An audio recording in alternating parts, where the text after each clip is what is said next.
কিন্তু ইসলাম মানতে নারাজ। Islam is the complete code of life. এই ইসলাম 1000 বছর আগে আল্লাহ তাআলা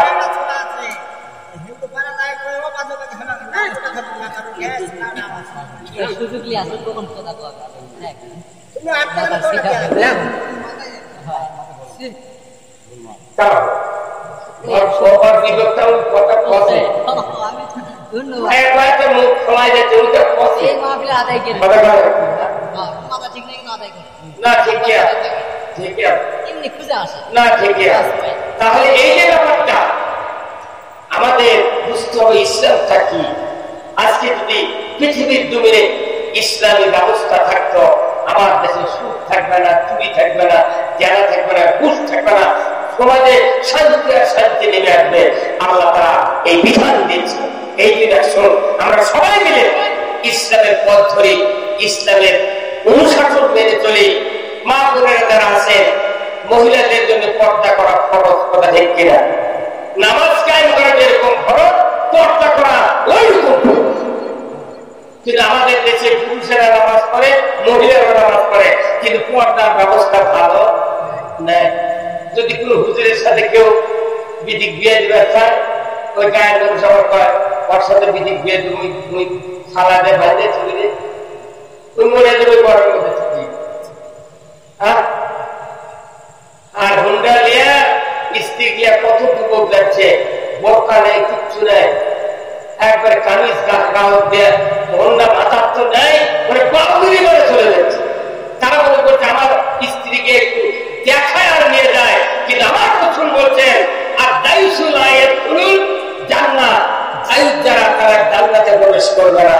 আমি অনুরোধ করবো মা বোনদেরকে, মা বোনেরা আপনার নামাজ যতই আদায় করেন, যদি পর্দা মেনটেন করতে না পারে, স্বামীকে সন্তানদেরকে বুঝান যে আমাদের জন্য পর্দা করা খরচ। প্রত্যেকটা মহিলা যদি বোরকা দেয়া তার বাহিরের কাজ করতাম, তাদেরকে পর্দা, তাদেরকে হিজাব দেওয়ার মতো সব অধিকার দ্বারা আদায় করতে পারতাম, আপনি আমি মারা গেলে আমাদের জায়গা হতো জান্নাতে। ধরে বলেছেন কিনা? জান্নাত এমনি নয়, হাসরের ময়দানে এত সময় কাটাতে হবে।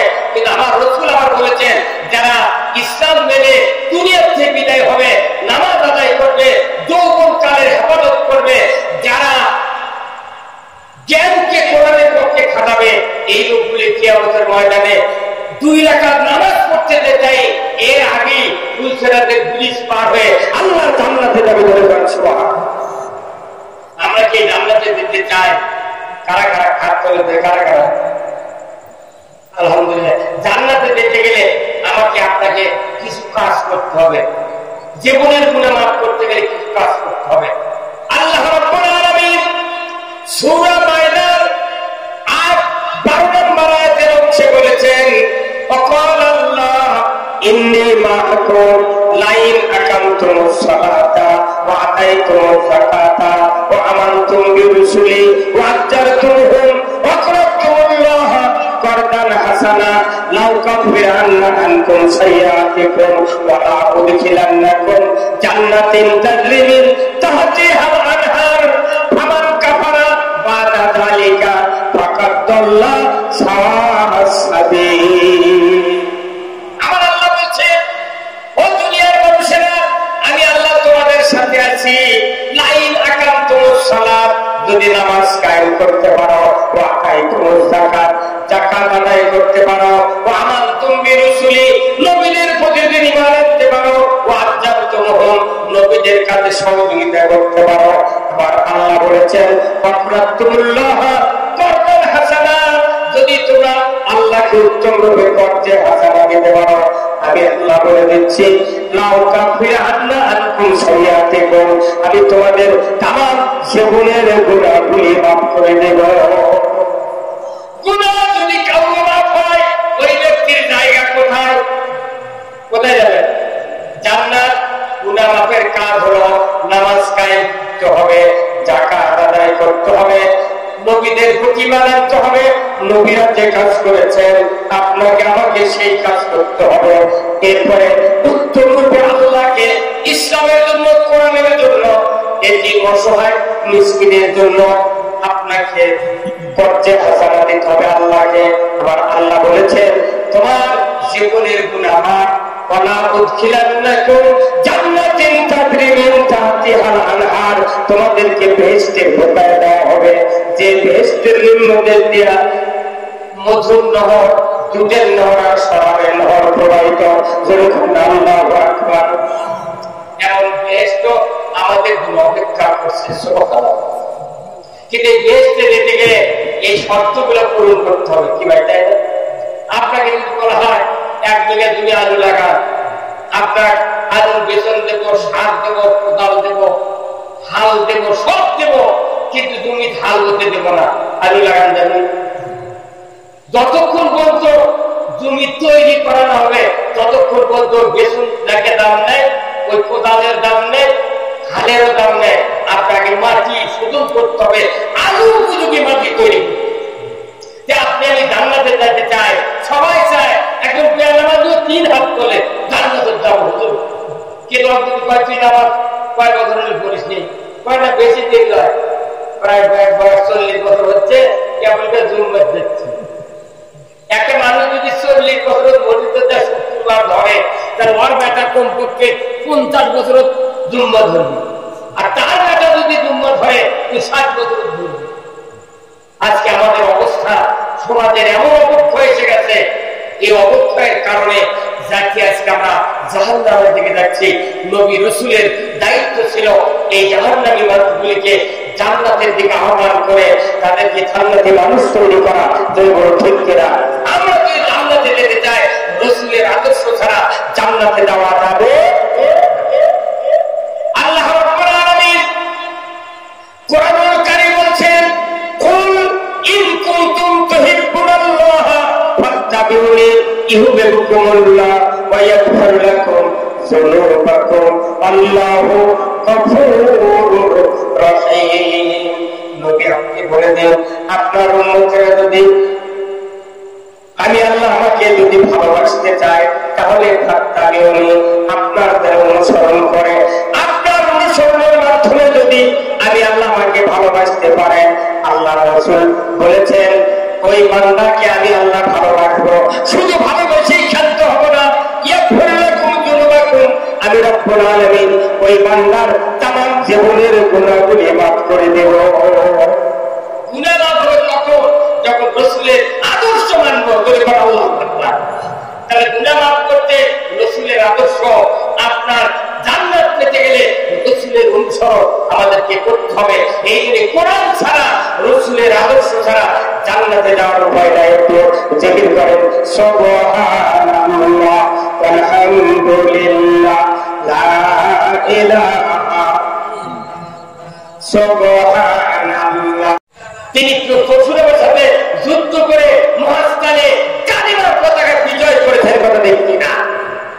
তাকে এখন ওখানে তাকে গাঁজা খায়, আবার খিচড়ি খায়, জিলাপি খায়, অথচ উনি যে কালিমার দাওয়াত দিতে এসে পশুরামের সাথে যুদ্ধ করলেন, এটার প্রচার করে না। খালি পায় ওখানে আল্লাহ শুয়ে আছে, এখন তুমি খালি গাঁজা খাও, জিলাপি খাও, কোলাপাত করো, মিয়া মরদের সেজদা করো, তাহলে বোধহয় সব মাথায় দিল। তারা পশুরামের সাথে যুদ্ধ করেছে। সিলেটে তার শাহজালাল রহমতুল্লাহ আলাইহ, উনি গৌর গোবিন্দদের এই রাজপ্রাসাদ তছনছ করে দিয়ে সিলেটের জমিনে কালিমার পতাকা উদ্দিন করেছে। বুরহানুদ্দিন নামে আল্লাহর এক বান্দা, তার সন্তান হয় না, অনেক বয়স। এই আল্লাহর কাছে মানত করলেন, আল্লাহ তুমি যদি আমাকে একটা পুত্র সন্তান দাও, আমি আল্লাহ আপনার ওয়াস্তে একটা গরু কুরবানি দেবো। আল্লাহ নিয়ত করলেন, গরু কুরবানি দেওয়ার নিয়ত করলেন।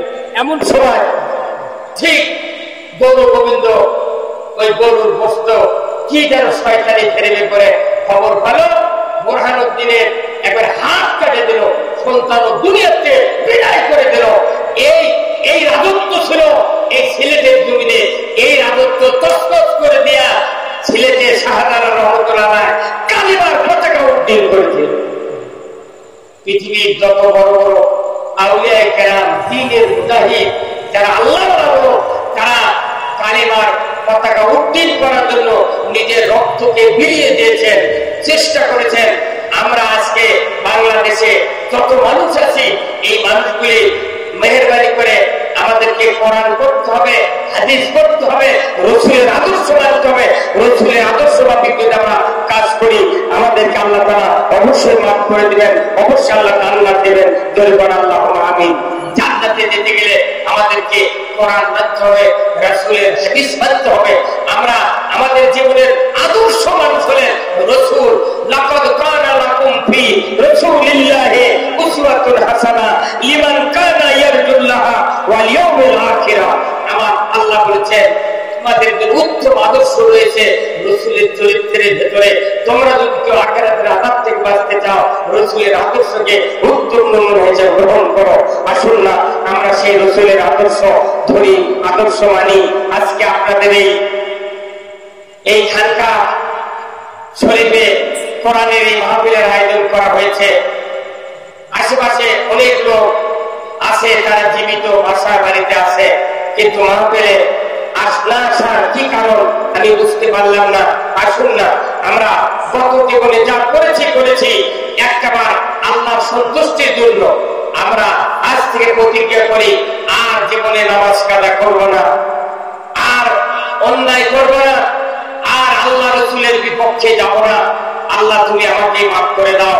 রাসূল বলছেন এইভাবে যদি কেউ তওবা করে চোখের পানি ছেড়ে দেয়া আল্লাহর কাছ থেকে মাফ দিয়ে যদি একবারে আল্লাহর দিকে রুজু হয়ে যায়, আমার রাসূল বলছেন ওই বান্দা তামাম জীবনের গুনাহ আল্লাহ তাআলা মাফ করে দেন। আল্লাহ তাআলা মাফ করার জন্য রেডি, কিন্তু আমরা মাফ চাইছি না, মনে করতেছি আরো বাঁচবো, এখনো সময় আছে। না, নিঃশ্বাস দিয়েছি সারার সময় নাও হতে পারে, নিঃশ্বাস ছেড়েছি আবার নেওয়ার সময় নাও হতে পারে। কখন যাব, কখন বিদায় হব? আল্লাহ তাআলা কোরআনে বলেছেন কুল্লু নাফসিন যায়িকাতুল মাউত, প্রত্যেক জীবনের মৃত্যু সাক্ষী হবে, একদিন না একদিন আমাকে মরতে হবে। কিন্তু আল্লাহ তাআলা বলেছেন তারপরে সুম্মা ইলাইনা তুরজাউন, তোমাকে তারপরে উঠতে হবে বিচারের জন্য হাসরের ময়দানে। ও আমার ভাইয়েরা, শুধু মরেই ক্ষান্ত নয়, আমাদেরকে আবার উঠায়া হিসাব নেবেন। আমি বলতেছিলাম হাসরের ময়দানে যখন আমাদেরকে হাজির করা হবে, নেকি পাল্লা ওজন হবে, তাকে গদি এবং নেকি ওজন হবে। যার নেকির পাল্লা ভারী হবে আল্লাহ তাকে জান্নাত দিয়ে দিবে। যেরকম আল্লাহ কোরআনে বলছে ওয়া আম্মা মান সাকুলাত মাওয়াজিনুহু ফাহুয়া ফি ইশাতির রাদিয়া। আমার আল্লাহ বলেছেন নেকির পাল্লা তার ভারী হবে, ওই ব্যক্তিকে চিরসুখময় জান্নাত দেওয়া হবে। ওয়া আম্মা মান খাফফাত মাওয়াজিনুহু ফাউম্মুহু হাবিয়া, যার গদির পাল্লা ভারী হবে তাকে জাহান্নামে দেওয়া হবে। এই জন্য আমাদের জীবনের একমাত্র টার্গেট হলো আমাদের জীবনের যত নেক আমল আছে, এইগুলি বৃদ্ধি করতে হবে। আর যদি নেক আমল না থাকে আপনাকে পাপ বাদ দিতে হবে, তাহলে যা নেকি আছে এই নেকি আল্লাহ তাআলা জান্নাত দিয়ে দেবে। কিন্তু দেখা যায় আমাদের ঘরে ঘরে আলিম হাফেজ কারি এইগুলি অনেক মানুষ আছে যাদের ঘরে মৃত্যুবরণ করার পর একজন জানাজা করার মতো হাফেজও কারো বাড়ি নাই। দেখতে না, আমার রাসূল বলেছেন দুনিয়ার মানুষ যদি তোমরা মৃত্যুর সময় ঈমান নিয়ে মরতে চাও তাহলে তোমাদেরকে নেক সন্তান তৈরি করতে হবে। আল্লাহ রাসূল বলেছেন ইজা মাতাল ইনসানু ইনকাতা আমালু ইল্লা মিন সালাসাতিন ইল্লা মিন সাদাকাতিন জারিয়াতিন আও দুরুহু ইয়ানতুবিহিন নাস আও ওয়ালাদুন সালিহুন ইয়াদুলহু। রাসূল বলেছেন যে তুমি মারা যাবে, সমস্ত আমল বন্ধ হয়ে যাবে, মাত্র তিনটা আমল জারি থাকবে। এক নম্বর হলো সদকায়ে জারিয়া, মসজিদ মাদ্রাসা ভালো ভালো কাজ যদি করতে পারেন, স্কুল কলেজ টিউবওয়েল রাস্তাঘাট ব্রিজ যদি বৃক্ষরোপণ যদি করতে পারেন, কিয়ামত পর্যন্ত আপনার আমল সওয়াব যাবে। দুই নম্বর আপনাকে এলেমের জ্ঞান অর্জন করতে হবে, কোরআনের জ্ঞান। এই জ্ঞানের কথা মানুষকে বলবেন যতদিন পর্যন্ত জ্ঞানের ওয়াজ হবে আমল হবে, আপনি কবরে শুয়ে এসে আল্লাহর শান্তির ব্যবস্থা পেয়ে যাবেন। সুবহানাল্লাহ। এরপরে আমার রাসূল বলতেন আওয়ালাদুন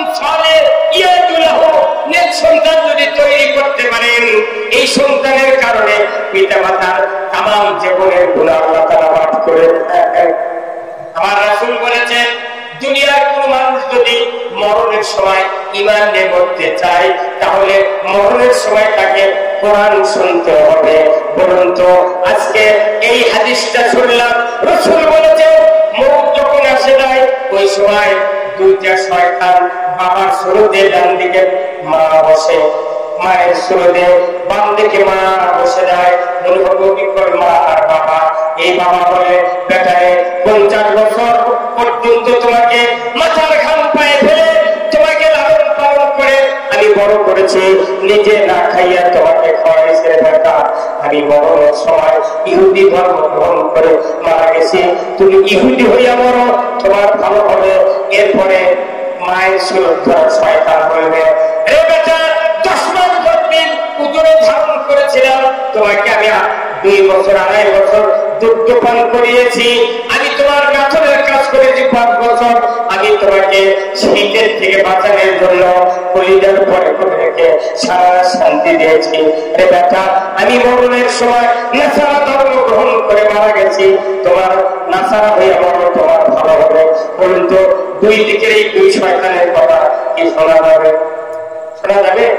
শোনা যাবে না। আমার রাসূল বলেছেন, ওই সময় যদি আপনার একটা সন্তান কোরআন পড়তে পারে, সূরা ইয়াসিন, ইয়াসিন আল কুরআনিল হাকীম ইন্নাকা লামিনাল মুরসালিন, এই যদি সূরা ইয়াসিন তেলাওয়াত করতে পারে, দুই দিকে দুই শয়তান ভাগিয়ে যাবে।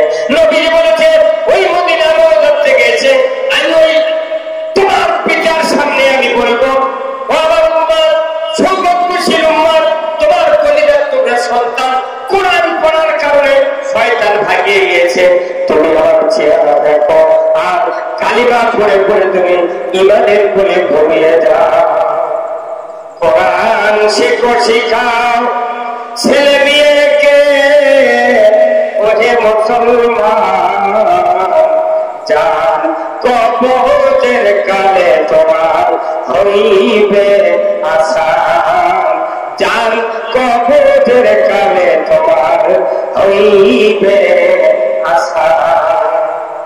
বলুন তো, নিজে যদি সন্তান না থাকে, মসজিদের ইমাম মাদ্রাসার হুজুরটা গান টানতে আগ্রায় জানলে জয়পুরা পাকশাস কথা বলবে, তাহলে আপনার সন্তান কতজন মানুষের এই সন্তানগুলি জানাজা করবে, মৃত্যুর সময় কোরআন করবে, কতজন হতে পারে? কত এইরকম সংখ্যা কি আছে? কয়জন মানুষ আছে? এই জন্য যারা আছে মুরব্বী, হয়তো সন্তান বড় হয়ে গেছে, আপনার সমস্যা, আপনার ছেলের ছেলেকে দেন, ছেলে যদি ছেলে না থাকে আপনি মেয়েকে দেন। আপনার ঘরে শতাব্দীতে হাফেজ এবং হাফেজা থাকতে হবে। আর নিজের একটা সন্তান যদি জানাজার ইমামতি করতে পারে, রাসূল বলেছেন, অন্যের সন্তান জানাজা করার চেয়ে আপনার সন্তান জানাজা করলে 100% কার্যকরী হবে, কথা দেখি না?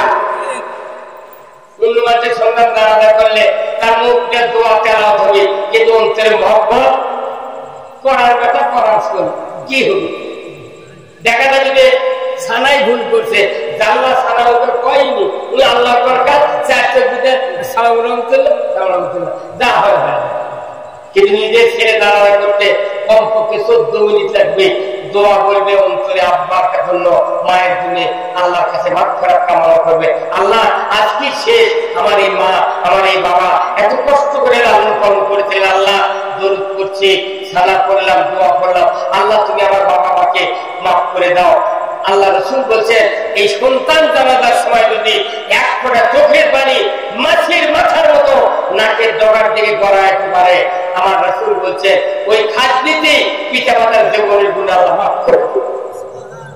আমাদের দেশে কয়জন মানুষের ছেলে আছে যে বাপের জানাজা করবে?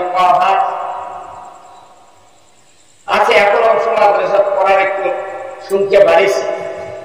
আমি অনুরোধ করছি, যুবক ভাই যারা আছেন, মুরব্বী যারা আছেন, একটু সুযোগ নেবেন, যাতে করে আমাদের বাসাতে, আমাদের বাড়িতে প্রতি শতাব্দীতে 50 বছরের ভেতরে হয়তো 2টা হাফেজ হোক, একটা হাফেজা হোক, আপনার জন্য জন্য উপকার হবে। নিজের সন্তান যদি নেককার হয়, নামাজি হয়, পরহেজগার হয়, এই সন্তান বাবা মার কবরের পাশে গিয়ে সালাম দিয়ে সূরা ফাতিহা একবার, সূরা ইখলাস 3 বার পর্যন্ত দোয়া করে। আমার রাসূল বলেন রব্বির হামহুমা কামা রাব্বায়ানি সগীরা।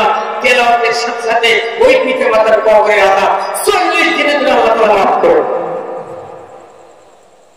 শিকারী গুলি মিস হবে, সন্তানের দোয়া মিস হবে না। বুড়া মানুষের জুম্মার নামাজ পড়ছে, বেটা করে কোনো খবর নেই। মসজিদ গুলো যারা দেখেন ফজরের সময় আসার সময় খালি বলাকা থাকবে কয়েকগুলো, আর যুবক যারা তারা কেউ নেই, সব টিভির আগে বসে থেকে বিশ্বকাপের খেলা দেখছে। বিশ্বকাপের খেলার এত ভক্ত, আহা একবার পতাকা টাঙ্গাছে 3 তালার থেকে মাটি পর্যন্ত। ওই মেসি নেইমারের ওই খেলার ওই পতাকা টাঙ্গাছে 30 গজ নিচে নেমে গেছে। অথচ বাপের গাঁও দিন দিনে স্ত্রীর গাঁও খেলা হবে। অনুরোধ করতেছি যুবক ভাইরা, আপনারা আমার কথা শুনে কি ব্যথা হলেন? নিজের সন্তানগুলিকে এই জায়গায় মাদ্রাসার ছাত্ররা ছিল, ছোট্ট বাচ্চা 5 ওয়াক্ত নামাজ পড়ে, ঠিক রাতে 3টার সময় তুলে হাফেজ সাহেবরা ওই পড়ায়, ঘুম ছাড়ে না, তাও চোখ মুজে খালি ধরে, তাও হুজুর আমি পড়িচ্ছি। কথা ঠিক কিনা? কত কষ্ট। আপনি আমি দোয়া কুনুত জানি না, আর তারা 30 পারা কোরআন সিনার ভেতরে, পুরো সিনা যদি 10 মাস করা হয় খুঁজে খুঁজে কেটে কেটে একটা আলিফের অক্ষর পাওয়া যাবে না। কিন্তু যখন চক্ষু মুজে যখন তেলাওয়াত করতে লাগে, সমুদ্র শুকে যাবে, কিন্তু তার কলিজে শুকাই যাবে। এইরকম সন্তান আপনি তৈরি করবেন, এই সন্তানের কারণে আপনি জান্নাতুল ফেরদাউসে যাবেন। রাসূল বলছেন নেককার সন্তান একটা হাফেজ যদি আপনি বানাতে পারেন, এই হাফেজের কিয়ামতের ময়দানে সে যদি দুনিয়ায় হালালকে হালাল জানে, হারামকে হারাম জানে, তাহলে এই হাফেজের কারণে কিয়ামতের ময়দানে যত জাহান্নামী ব্যক্তি যাদের উপর জাহান্নাম ওয়াজিব হয়ে গেছে, এমন 10 জন সুপারিশ করে আল্লাহ জান্নাতে দিতে পারবে। আল্লাহ একটা হাফেজের বাবার কত দাম। রাসূল বলছেন এই হাফেজের বাবা মাথায় নূরের তাজ পরানো হবে, মায়ের মাথায় নূরের তাজ পরা হবে।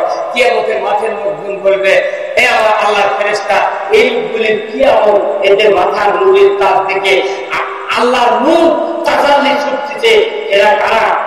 ফেরেশতারা বলবে এই সমস্ত বান্দা তারা তাদের সন্তানগুলিকে হাফেজে কোরআন বানাইছিলেন। জয় বলো আল্লাহু আকবার। আজকে হাফেজের অভাব, মানুষ মাদ্রাসায় পড়াতে চায় না, কয়েকদিন করলে টাকা নেই, পয়সা নেই, কি হবে? আল্লাহ রেজেক দিয়েছেন পৃথিবীর জমিনে সৃষ্টির 50,000 বছর আগে রেজেক ছিটিয়ে দিয়েছেন বান্দা।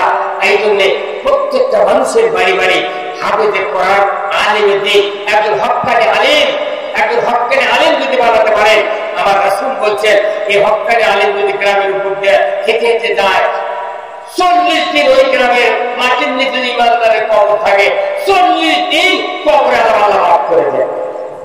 কোথায় মুসলমান?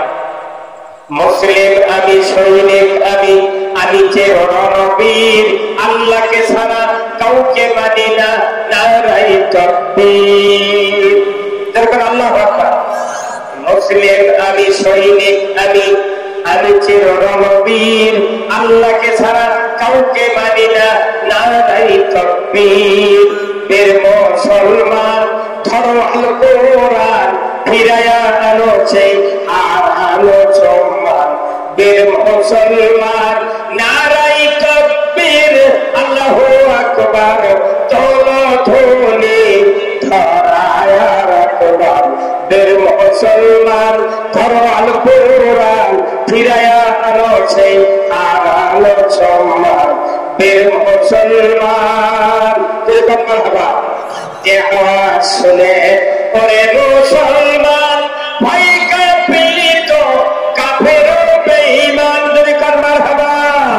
দাওরে সে হুঙ্কার করো রে তোলপার, পাপে দুনিয়া ভেঙে করো রে চুরমার। বের মুসলমান ধরো আল কোরআন, ফিরায়া আনো সেই আর আলো সম্মান। বের মুসলমান আজ কোরআন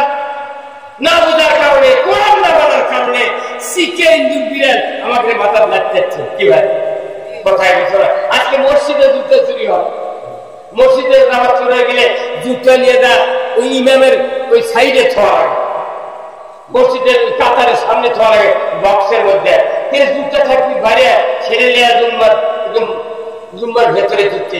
ভারতে যারা গেছেন চিকিৎসার জন্য আমি শুনেছি যে ভারতে যদি মসজিদে জুতো নিয়ে ঢোকে তাহলে ওই জুতো মসজিদের খানে হাতের থেকে ফেলে দেয়। ভারত একটা হিন্দু রাষ্ট্র, তা ওই জুতো চুরি হয় না। আর বাংলাদেশে নতুন জুতো বাইরে ছিঁড়ে সুন্নত পড়া না অতি জুতো চলে গেছে দরকার বিক্রি শেষ কিলা। আবার ওই জুতো চলছে বক্সের মধ্যে সামনের কাতারের সামনে, এখন এই জুতো চোখ মুজে নামাজ পড়ছে, সেটার থেকে উঠে চোখ মেলে দেখিচ্ছে জুতো আছে নাকি। কি কথা হুন্ডা নিয়ে মসজিদের বাইরে থেকে নামাজ পড়ছে দিনের বেলা, এই শীত বন্ধ হুন্ডে নিয়ে চলে গেছে মসজিদের বাইরে থেকে হুন্ডে নিয়ে। কি কথা বলতে গেছে খালি একটা চোরের হাত বয়তুল মোকাবের উত্তর গেলে যে কাজে যাওয়ার দৃশ্য দিশের লাইনে দেখানো হতো। হুন্ডা চুরি, গরু চুরি দূরের কথা, মসজিদে সিরিয়া স্যান্ডেল চুরি হতো। এলা আইন, এলা কার আইন? একটা জেলাকার সঙ্গে চাল হচ্ছে। আর এই মোবাইল এসে মিস কলের অভাব নেই, এতই মিস কল জেলা ব্যবচার সমাজে হচ্ছে, কিন্তু বিচার নেয়, অহরহ ঘটে যাচ্ছে ঘটনা। আমার আল্লাহ বলছেন না তাকরাবার জেনা, তোমরা জেনার ধারে কাছে যায় না। এই জেনা দিয়ে সমাজ ধ্বংস হচ্ছে, যুব সমাজ দুনিয়াতে ধ্বংস হচ্ছে, চরিত্র শেষ, তার দিন ইমান শেষ হয়ে যাচ্ছে। মহিলাদের কোনো নিরাপত্তা নাই। এই মহিলাদের চরিত্রের হেফাজত করার জন্য আল্লাহ তাআলা আইন দিয়েছে।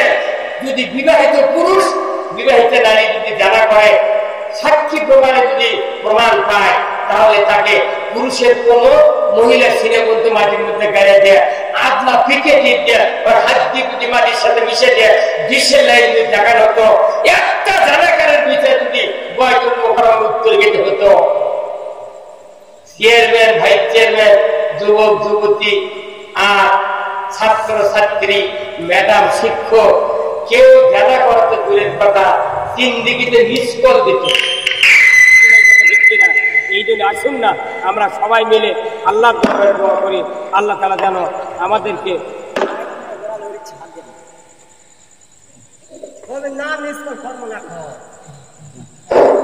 আল্লাহ তাআলা এই বিধানগুলো দিয়েছে মানুষের শান্তির জন্য। এই শান্তির বিধানগুলো সমাজে চালু হোক, আমরা সবাই মিলে দিনের পথ ধরি, এতটুকু আশা আপনাদের কাছে আমি করছি। কারণ বক্তৃতা বাংলাদেশে হাজার হাজার বক্তৃতা হচ্ছে, কিন্তু বক্তৃতার পরেও মানুষগুলি আমরা এখনো নিজেরা নিজেদের সংশোধন করতে পারছি না। একমাত্র কারণ আমাদের সমাজ ব্যবস্থাটা এমন নিচে নেমে গিয়েছে যে আমাদের সমাজে বক্তৃতা দেওয়ার মানুষ ভালো হচ্ছে না। তাই আসুন যার যার মতো নিজের বাড়ি, নিজের ঘরকে দিনমুখী করে, আল্লাহমুখী করে, নিজের পরিবারের লোকদেরকে আপনাকে উপদেশ দিতে হবে। আমার রাসূল বলছেন কুল্লুকুম রাঈন কুল্লুকুম মাসউলুন আন রাইয়াতিহি, প্রত্যেক দায়িত্বশীলকে তার অধীনস্থ লোকদের জন্য জিজ্ঞাসিত হতে হবে। আপনার বাড়িতে 10 জন সদস্য আছে, আপনি বাচ্চা, আপনাকে দেখতে হবে কার বয়স 10 হয়েছে, 10 থেকে শুরু করে সবাইকে 5 ওয়াক্ত নামাজ আদায় করতে হবে। আসুন না আমরা সবাই নিজেরা নিজেদের সন্তানগুলিকে, স্ত্রীগুলিকে, পুত্রবধূগুলিকে আমরা দিনমুখী আল্লাহমুখী করি। এর মাধ্যমে আমাদের কল্যাণ আল্লাহ তাআলা দিবেন। আল্লাহ রাসূল বলছেন তুমি যদি আল্লাহর কল্যাণ চাও তাহলে তুমি কোরআনের জ্ঞান অর্জন করো, আর মানুষকে ভালোর দিকে রাখতে হবে, অন্যায় কাজে বারণ করতে হবে। আসুন আমরা সবাই মিলে সেই রাসূলের প্রতি একটু দরুদ সালাম পাঠ করি। ইয়া নবী সালামু আলাইকা, ইয়া রাসূল সালামু আলাইকা, ইয়া হাবিব সালামু আলাইকা, সালামুল্লাহ প্রান্তরে পাঠালেন প্রভু আপনারে, আব্দুল্লাহর জীর্ণ কুঠিরে আবে না মায়ের উদরে, ইয়া নবী সালাম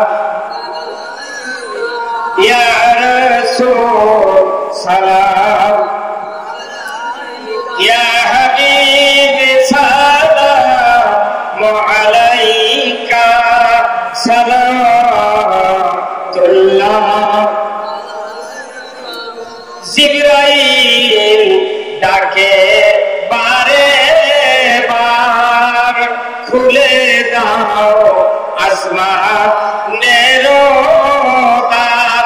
এসেছে নবীদের সরদার, করিতে মাওলা আরো দিদার। ইয়া নবী সালাম, ইয়া রাসূল, ইয়া হাবিবি সালামু আলাইকা সালাতুল্লাহ। ইয়া সাল্লাম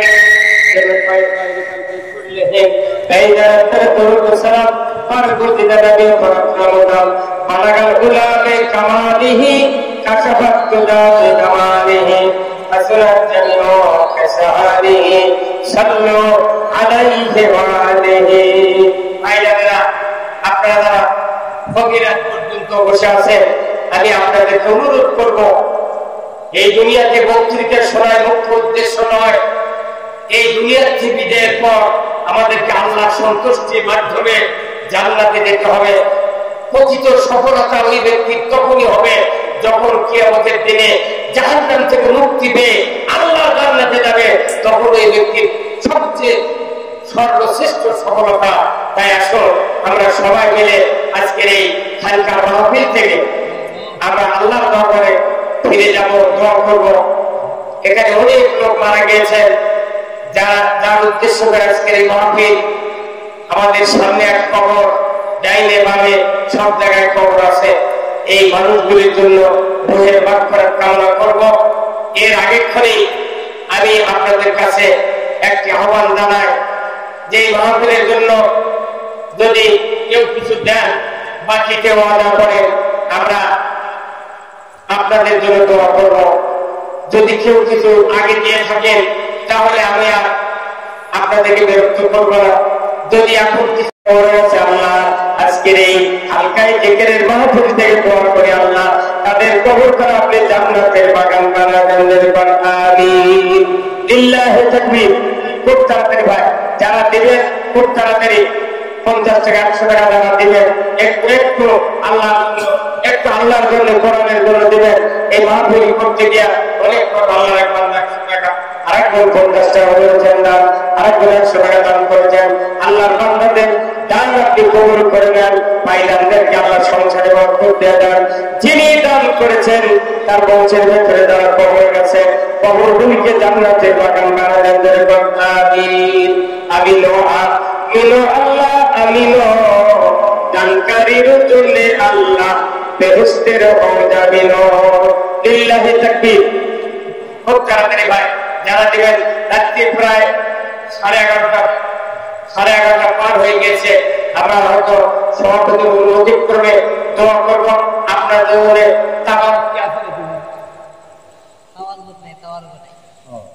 আচ্ছা আচ্ছা। আর অসময় তো অসময় সীমা এখন, তারপরেও আকাশ আল্লাহর মধ্যে আছে একটা সেই রকম 36 মাস পেন আজকের মধ্যে যে চাম্পা একবারে পাকা তো পাই যাওয়া যায় না, এত রোদ। এরা আল্লাহ মেহরবানি। তাদের গত কয়েকদিন আগে যে বর্ষার যে পানি, আমি ভাইকে বলছিলাম ভাই যে বৃষ্টি আর মনে পারে আষাঢ় মাসে শ্রাবণ মাস করে দেবি কি হয় আল্লাহর মধ্যে। উনি বললেন আল্লাহর ভরসা করে আমরা করতেছি, আল্লাহ গ্রহণ করবি। আলহামদুলিল্লাহ। আল্লাহ তাআলা আজকের এই কোরআনের মাহফিলের জন্য সুন্দর একটা ব্যবস্থা করে দিয়েছেন। মা বোনেরা যারা আছেন, অনেক কথা হলো, আপনারা 5 ওয়াক্ত নামাজ পড়বেন। আমার রাসূল বলছেন আল-মারাতু সাল্লাত খামসাহা ওয়া সামাত শাহরাহা ওয়া হাসানাত ফারজাহা ওয়া আতাত বালাহা হাল তাদখুলু জান্নাতি আবওয়াবহা। রাসূল বলছেন মায়েদের জন্য 4 কাজ, 5 ওয়াক্ত নামাজ, 1 মাস রমজানের রোজা, পর্দায় থাকা, স্বামীর খেদমত করা। এই 4টা কাজ যারা করবে, 8টা জান্নাতের দরজা খুলে দেওয়া হবে। যে কোনো দরজা দেয়া আল্লাহ আল্লাহর ওই বান্দিরা জান্নাতে যাবে। দুনিয়ার কোন মানুষ জিন ইনসান ফেরেশতা বাধা দেবে না। দরকার আল্লাহ ভাইরা আমার, আমি আপনাদেরকে আর ত্যাক্ত বিরক্ত করবো না, আমরা দোয়া করব। সভাপতি সাহেব, আপনি কিছু কথা কি বলবেন? যদি বলেন তাহলে